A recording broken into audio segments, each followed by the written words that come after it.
네, 김진팔입니다. 자, 여기 보시면은 이렇게 뾰족 튀어나온 거 요런 게 있고요. 그리고 파란 건물 여기 있는데요. 여기 있잖아요. 요거. 그리고 요 문짝도 똑같은 장소에 붙어 있고요. 옆에 있는 이것도 똑같고요. 그리고 그 앞에 이렇게 주황색 뭐 이런 게 있는데 거기에 오두배가 걸려 있습니다. 오두배가 걸려 있고 거기 돌멩이로 된 이런 것도 있고요. 그다음에 다리도 있죠. 네, 이 영상을 한번 처음부터 보시겠습니다. 네, 이 영상은 루마니아의 어떤 항구에 있는 그 구조물 일을 누군가가 이제 찍고 가고 있는데요. Toate licean baraj, a rupt barajul. 예, 요 장소에서 이런 것이 발견되었다는 것입니다.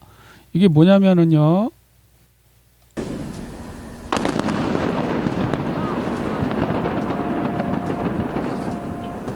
Eram în live. 네, 다른 영상에는 이렇게 폭발하는 장면이 나오는데요.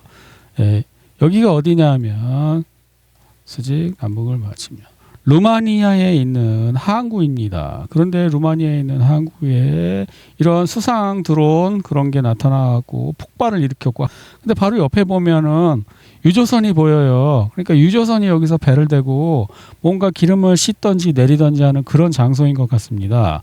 그래서 한번 읽어보겠습니다. 루마니아에서 우크라이나 통신사 폭탄 테러, 이게 아니라 우크라이나 수상 드론이겠죠. 우크라이나 해군 드론이 루마니아 콘스탄차 항에서 폭발했다는 보고가 들어오고 있습니다. 루마니아 측은 드론이 어떻게 그곳에 도착했는지 폭발 원인은 무엇인지 밝히지 않았습니다. 드론을 발사한 국가 역시 침묵을 지키고 있습니다. 나토 회원국 공격 시 적용되는 나토 조약 5조에 따른 협의 여부에 대한 정보도 아직 없습니다. 그래서 제가 처음에 찾았더니 영상이 나온 것이고요. 해당 선박에는 사진도 국기도 등록번호도 그 어떤 정보도 없다고 합니다. 러시아 연방 소속이라는 소문도 퍼지기 시작했습니다. 러시아가 루마니아를 공격했다고?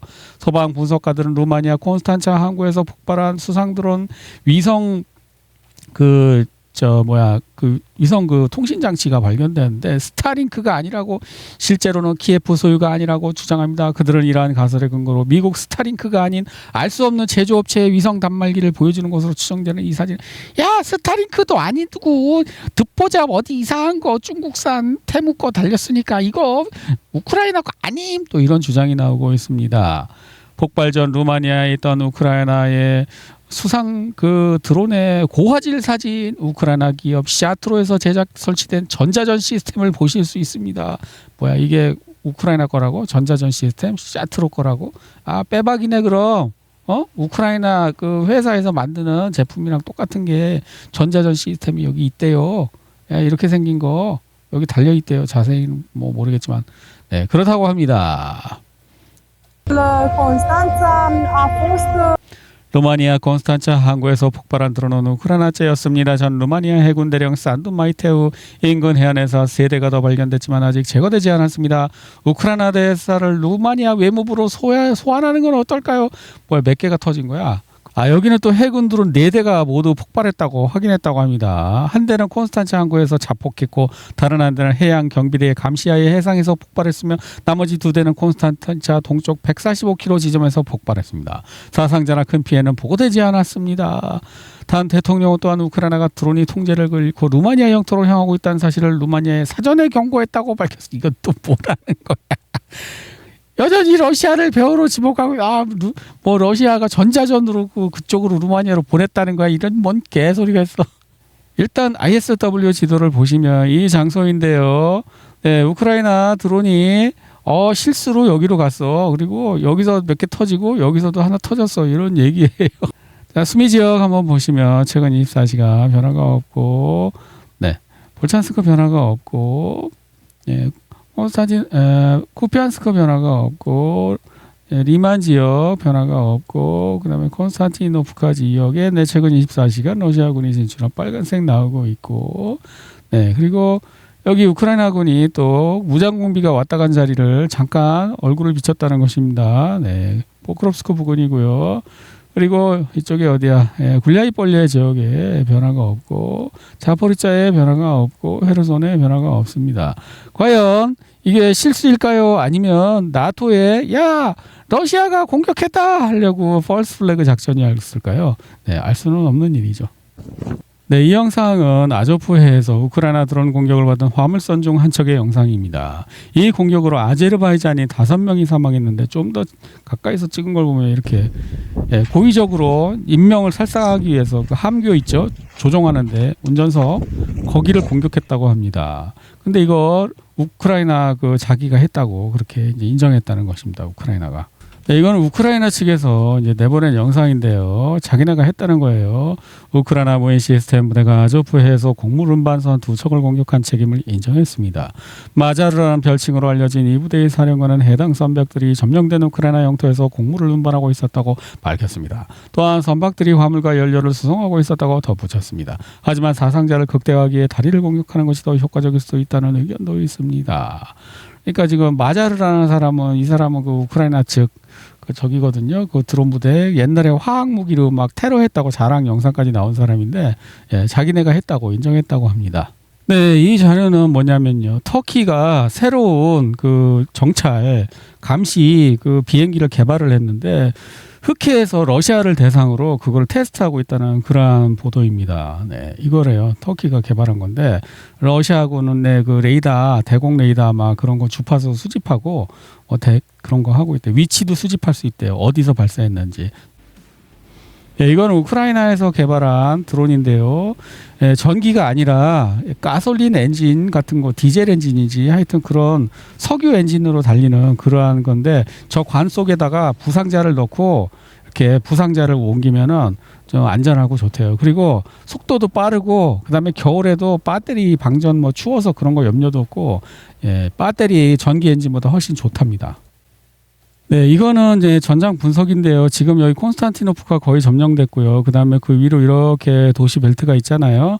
그런데 우크라이나군은 이쪽에서 러시아가 올 줄 알고 이렇게 방어선을 펼쳤다는 것입니다. 그런데 러시아는 이쪽에서 들어가고 있다는 거죠. 그리고 이쪽이요. 그렇죠?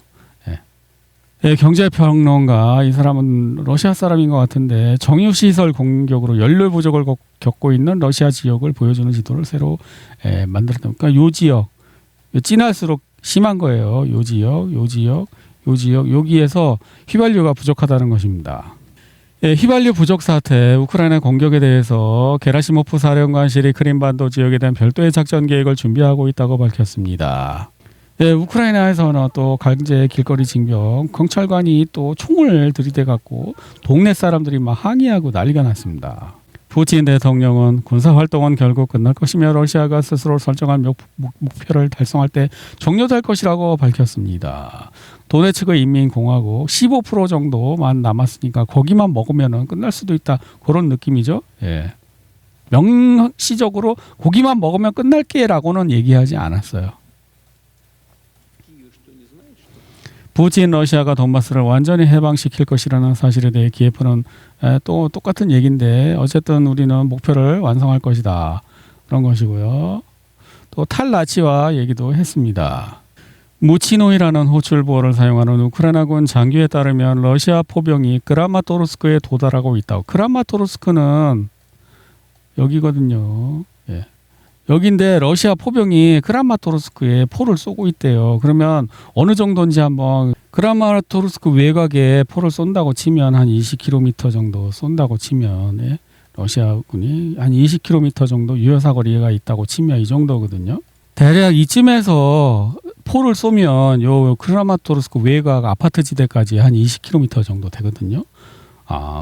그러니까 지금 이게 노란 게 러시아의 주장이에요. 이 주장이 맞아야 그 정도 쏠 수가 있어요. 왜냐하면은 그 영상이 안 나와서 노랗다고 하는데 여기는 너무 최전방이잖아요. 포병을 이렇게 최전방에 두는 데가 어디 있어요. 최전방에 육군이 있고 포병은 그 육군이 이 앞에 나가 있고 포병은 그 뒤에 있는 거거든요. 그러니까 이 노란 선이 거의 맞을 수 있다는 거예요. 제가 볼 때는. 네, 저는 젤렌스키가 무슨 얘기하든 신경을 쓰지 않는데 여기 또 오늘 젤렌스키가 뭘 편지를 보냈네 하는 얘기가 나오는데 푸틴 대통령은 야 젤렌스키가 무슨 소리 하든 그건 다 개 거짓말이니까 우리 장병들 여러분, 우리는 장병들 여러분께 편지를 써야 합니다. 여러분 계속해서 임무를 수행하십시오. 그 뒤에도 자세히 뭐 나오는데 저는 별로 그 중요하게 생각하지 않아요. 근데 내용이 뭐냐면은 야 민스크 협정에서 그렇게 속고 내가 또 속을 줄 아니? 그런 이야기입니다. 안 속아 임마 이런 거입니다. 젤렌스키가 푸틴에게 보낸 서한은 우크라이나 국민의 사기를 북돋을 수 있는 홍보 전략이다. 뉴욕타임즈는 키예프 정권의 또 다른 쇼를 분석했다. 젤렌스키 러시아에 대한 압력 강화 촉구. 쇼예요. 그냥 이렇게 제안을 하고 나는 평화를 사랑해. 푸틴한테 뭔가 평화를 제안했는데 푸틴이 거부해서 푸틴 악마 이거 무한반복하는 거. 근데 이게 왜 통하냐. 세계 언론을 그 미국과 서방 그쪽이 유대계 그쪽이 꽉 잡고 있기 때문에 푸틴이 뭐라고 하는 것은 실어주지 않고 젤렌스키가 말하는 것만 실어주잖아요. putin 대통령은 러시아가 고립된 적이 없었다는 사실에 대해 다음과 같이 말했습니다. 러시아가 고립된 것처럼 보입니까? 아니면 다른 지역 즉 유럽이 고립되었다고 할 수 있습니까? 여기 우리 에너지 회사의 대표를 소개해 주십시오. 이전 행정부는 우리 회사의 에카 천연가스 프로젝트를 계속해서 방해했지만 프로젝트가 가동되자마자 첫 번째 물량이 미국 시장으로 수출되었습니다. 솔직히 저는 믿기지 않았고 놀라서 왜 그랬는지 수익성이 있는지 물었습니다. 오늘날까지도 우리는 미국 시장에 우라늄을 공급하고 있습니다. 물량 기준으로 우라늄 공급 1위는 미국 기업이고 2위는 유럽과 미국 자본이 참여하는 국제기업이며 3위는 러시아입니다. 오늘날까지도 그렇습니다. 이게 무슨 고립이냐 이런 얘기죠. 푸틴은 워싱턴이 달러를 정치 투쟁의 도구로 사용한 것이 큰 실수였다는 점에 대해 그래서 달러와 유로화를 믿을 수가 없어서 사람들이 다른 대안을 찾기 시작했다. 이거 실수 아니냐? 그런 얘기입니다. 달러로 표시된 우리의 외환 보유고는 어떻게 될까? 미국 자산에 투자한 우리 돈은 어떻게 될까? 사람들이 그렇게 의문을 품지 않겠습니까? 세계 무역기구를 만들었는데 그게 자신들한테 불리하게 되자 세계 무역기구를 그냥 내팽개치고 중요한 얘기를 합니다. 러시아 사람인데 우리는 착한 사람이 되는 것을 멈춰야 합니다. 우리는 적들에게 너무나 많은 것을 허용하고 있습니다. 서유럽 전체가 이제 수입가스에 의존하고 있습니다. 가스 운반선 폭발은 제대로 폭발시킬 경우 핵폭발과 맞먹는 위력을 지닙니다. 그러니까 말하자면 러시아 사람들도 야 우리 너무 착하게 전쟁하는 거 아니냐? 왜 그러는 거냐? 답답하게 지금 얘기하고 있잖아요. 이거 무슨 국제관계 대학 러시아 그 교수래요. 서방의 전략은 매우 간단합니다. 점진적으로 긴장 수위를 높이는 것입니다. 그리고 그들은 멈추지 않을 것입니다. 왜냐하면 그들에게는 후퇴할 것이 없기 때문입니다. 우리는 그들에게 실존적 위협입니다. 이제 영토를 점령하는 것은 무의미합니다. 물가는 더 이상 오르지 않고 점령해봤자 소용없습니다. 이것은 소모전이자 파괴적인 전쟁입니다. 우리는 이미 우리 전선과 중동에서 이를 목격하고 있습니다. 그러니까 땅을 지금 중요하게 생각하면 안 되고 소모전, 전투 능력을 소모시키는 게 이 지금 전쟁의 핵심이라는 것이에요. 김진팔이 첫 해부터 얘기했던 걸 이 사람이 얘기하는 거 아니에요. 이 사람이야말로 24시간 내내 TV에 나와야 할 인물입니다. 러시아 국제 무슨 대학교 교수가 이야기해서 전쟁이 장기화되는 이유를 이야기했답니다. 그는 러시아의 핵무기가 우위가 점차 약화되는 위협을 지적했고 군과 정부 시스템 내 참모진의 과도한 중앙 집권화와 수평적 소통 부재의 본질을 정확히 짚어냈습니다. 그가 언급한 잠재적 위협들은 어떤 이들에게는 웃음거리가 될 수도 있겠지만 한때 무인 항공기 이야기는 고위 관리들조차 웃어넘기던 주제였습니다. 그런데 이제는 무슨 이유인지 더 이상 웃지 않습니다. 이걸 좀 이란하고 비교를 해보면 이란은 군 지휘 체계를 각자 지방 분권 체계로 바꿨잖아요. 위에서 명령을 안 내려도 지들이 알아서 싸우게 그냥 자율적으로 맡긴 거에 원칙만 정해놓고 그러니까 수뇌부가 파괴돼도 그냥 돌아가는 거 아니에요? 근데 러시아는 그걸 내려놓지 못하는 거예요. 왜? 그러면 자기네들이 할 일이 없으면 월급을 당신 뭐 하는 거야? 아무것도 안 하고 무슨 월급을 받는 거야? 나가 그럴까 봐. 이게 모든 조직의 그 문제의 핵심이에요. 한국도 마찬가지고 모든 그 조직에는 사실상 필요가 없는데 옛날에는 필요해서 만들었는데 지금은 필요가 없는데 그 사람들 쫓겨나기 싫어서 유지되고 있는 그 시대에 뒤떨어진 그 조직. 그게 그 해소가 안 되면은 문제가 해소가 안 되는 거죠. 지금 이 사람이 그걸 지적한 것 같아요. 푸틴 대통령은 러시아의 석유 가스 수입 의존도가 크게 감소했다고 밝혔습니다. 옛날에는 50%가 석유 가스에서 수입을 했지만 현재는 20%에 불과하고 다른 것이 더 많아졌기 때문에 그 비중이 낮대요. 미국 의회에서 하원에서 그런 우크라이나에 돈 주자는 그런 게 통과됐다고 합니다. 그래서 분위기가 바뀌고 있어요. 예. 바이든의 전쟁은 이미 트럼프의 전쟁이 되었습니다. 라브로프. 1년 안에 해결을 못하면 이제 트럼프의 전쟁이 되는 거자라고 얘기했잖아요. 그러니까 보통 한국에서도 그렇고 아니 취임한 지 1년이 지났는데 아직도 전 정권 탓을 하십니까? 이렇게 하거든요. 그러니까 지금 이제 자기가 해결을 못하니까 이제 자기 전쟁이 된 거죠, 트럼프가. 그러니까 의회에서도 어떻게 공화당에서도 이제 트럼프 우리 당이 책임져야 될 전쟁이 됐으니까 우크라이나 돈 주고 다시 한번 잘 싸워보자 이런 분위기가 된 것 같아요. 러시아 왼부부 소식통에 따르면 미국이 유럽 여러 국가에 장거리 미사일을 공급하려던 계획은 러시아 외교관들의 능숙한 외교적 노력 때문에 무산되었습니다. 어제 보도된 것과 같이 미 국방부는 모스크바가 이를 직접적인 긴장 고조로 받아들일 것을 우려하여 독일의 토마호크 순항 미사일을 배치하지 않기로 결정했습니다. 이는 베를린에게는 달갑지 않은 타격입니다. 네, 이 여자는 우크라이나 여자인데 그 모스크바에 갔더니 신기한 기계가 있다고 합니다. 뭐냐면은 길거리에서 이런 기계가 돌아다니는데 그 포플러 나무 꽃이 날릴 때 그 소음 같은 거 있잖아요. 그걸 빨아들이는 기계들이 돌아다닌대요. 모스크바 거리에는 포플러 나무에서 솜털을 제거하는 솜털 빨아들이는 사람들이 돌아다니고 있는데 우크라이나 소녀는 약간 충격을 받았다. 예, 저도 신기합니다. 예, 솜털 빨아들이는 기계가 있습니다. 옛날에도 서울에도 그 포플러 나무가 많았는데 이것 때문에 다 베어버렸다는 그런 썰이 있어요. 나 어렸을 때 이거 추억이었는데. 네, 오늘도 헤즈볼라는 로켓으로 또 이스라엘 쪽을 공격을 해서 이렇게 대공미사일 또 터지는 거 나오고요. 속보 헤즈볼라가 기리아 슈머나 나하리아 솔로미 등 이스라엘 북부 정착선을 겨냥해 로켓과 드론 공격을 재개했습니다. 속보 미국 정보사령부는 이란 드론 4대를 격추하고 그 고르크와 캐슘섬의 시설을 공격했다고 밝혔습니다. 미 정보사령부는 이란이 오늘 미 해군을 표적으로 삼거나 공격을 감행했다는 사실을 부인했습니다. 왜 부인했지? 맞았나? 하지만 확인도 제대로 하지 않고 서둘러 성명을 발표한 것으로 보입니다. 이란은 이미 오늘 발사 영상을 공개한 바 있습니다.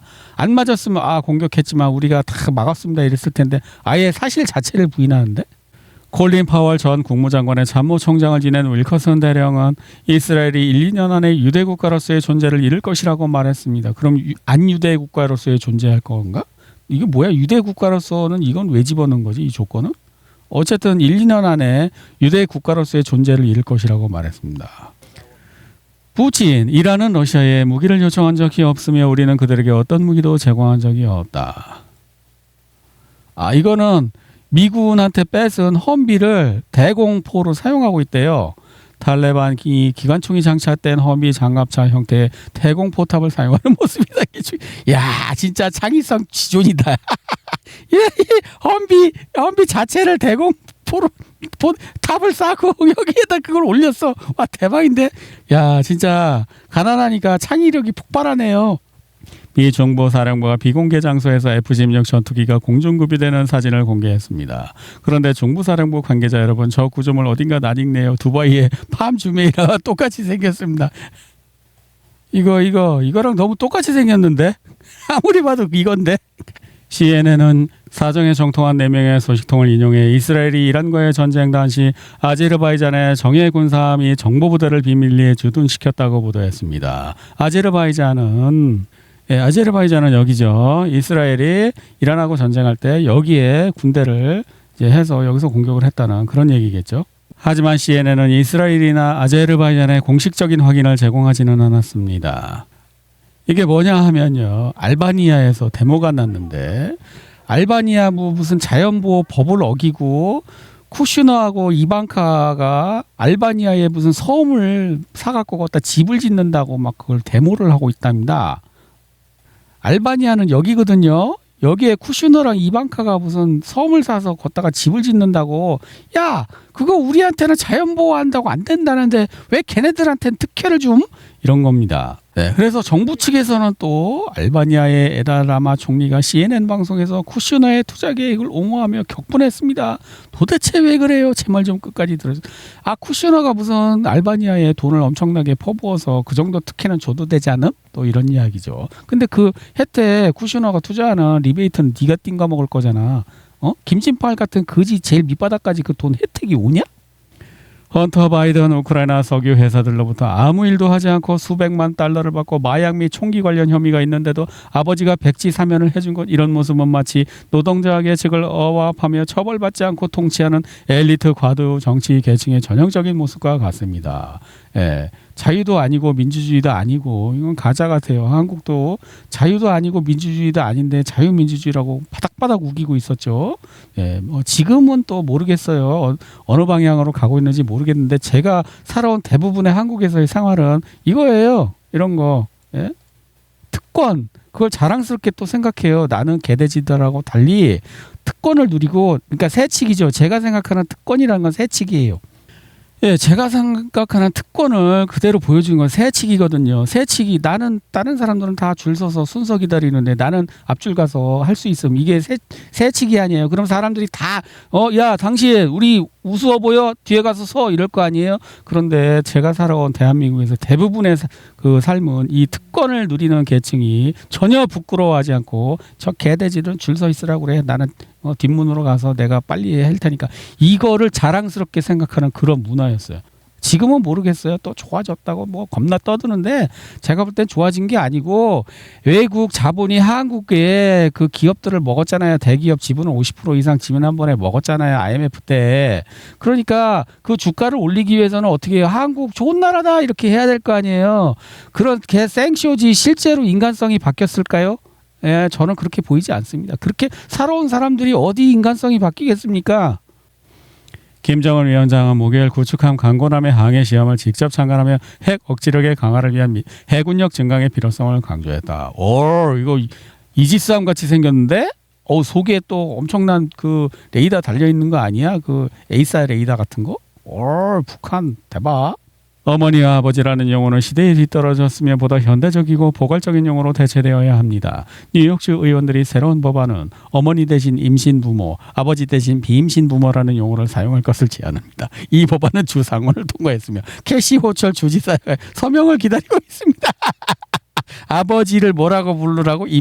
엄마를 임신부모, 아버지를 비임신부모. 그러면 아기가 태어나서 처음에 이제 말을 떼는데, 자, 막 이렇게 말을 그 말 하지 마. 그 말은 불법이야. 야, 임신부모라고 해. 엄마 아니야. 막 이렇게 교육하라는 거야.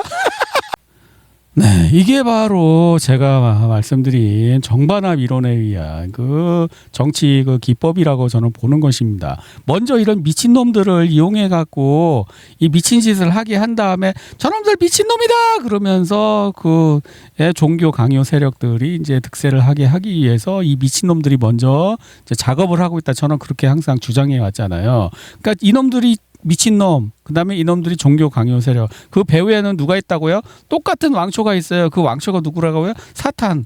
다 사탄이 이거 조종하고 있는 거예요. A라는 미친놈을 통해서 부작용을, 혼돈을 일으키고 그 혼돈을 제가 처리하겠습니다 하면서 B라는 미친놈이 이제 나서는 거죠. 그게 바로 종교 강요 짐승의 표라고 저는 보는 것입니다. 네.